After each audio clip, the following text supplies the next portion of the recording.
کہ رمضان شریف آ گیا ہے۔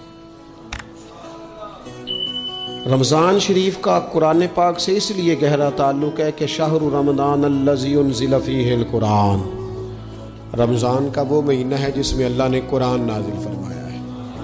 اس ماہ مقدس میں قرآن مجید کے ساتھ اس طرح کی دلچسپی پیدا کریں کہ جن کا ناظرہ ٹھیک نہیں ہے وہ قرآن مجید ناظرہ ٹھیک کرے، اور جن کا ناظرہ درست ہے وہ کنز الایمان لے لیں، خزائن العرفان تفسیر لے لیں، اور ایک رکوع کم از کم صبح میں، ایک شام، اور پورا پارا پڑھیں، پھر تو لطف نصیب ہو جائے گا۔ تھوڑا سا دلچسپی پیدا کریں قرآنی علوم کے ساتھ۔ بڑی خشکی ہے، بڑے شعر یاد ہیں، بڑی کہانیاں یاد ہیں، بڑی باتیں یاد ہیں، پر قرآن پاک کے ساتھ ہماری وہ دلچسپیاں موجود، خاص ذوق پیدا کریں قرآنی تعلیمات کے ساتھ۔ حضرت نا لا حول ولا قوت الا باللہ العلی العظیم پڑھنے کی بڑی فضیلت بیان کرتے ہیں۔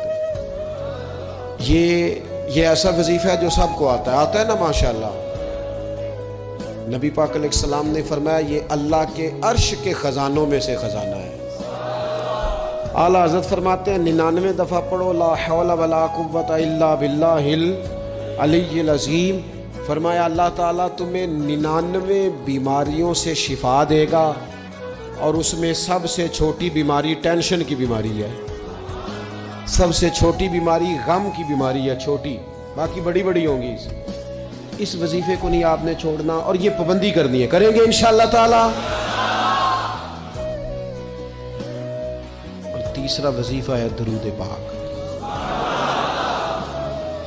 یہ بندہ درود پاک پڑھتا ہے تو پتہ ہوتا کیا ہے، ایک بار پڑھو تو 10 رحمتیں، 2 بار پڑھو تو 3 بار پڑھو تو 4 دفعہ پڑھو تو پھر تو چاروں جانب رحمت ہی رحمت ہو جاتی ہے۔